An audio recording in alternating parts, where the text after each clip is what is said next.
My name is Lexi Brewer. My mom is the original health net.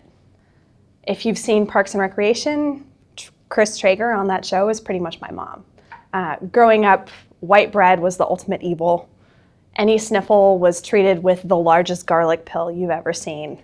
And I remember vividly on my 6th birthday, my mom baking this beautiful bear cake, which of course, since she's the original health net, was sweetened with homemade fruit extract, packed full of whole wheat flour and nuts, and then had this like natural frosting on it, which made it kind of gray and shiny.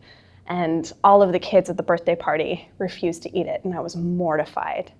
As a kid, I know I resented her for it.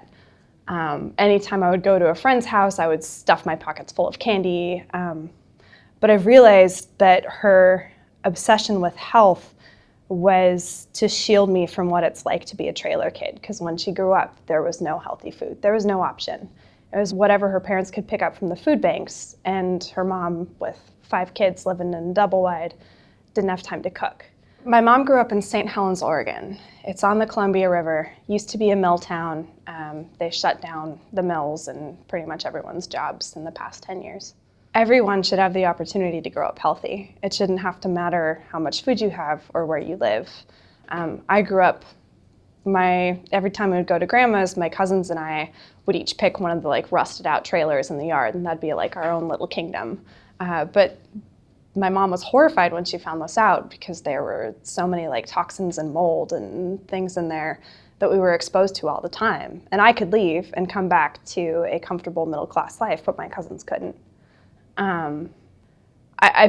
I feel bad now that I'm older that I was so mean to her for trying to feed me healthy food, when all she was trying to do was to give me the opportunity to not grow up being sick, which is what happened to her. I still don't like quinoa, but I ate it for my mom. For the Seattle Globalist, I'm Lexi Brewer.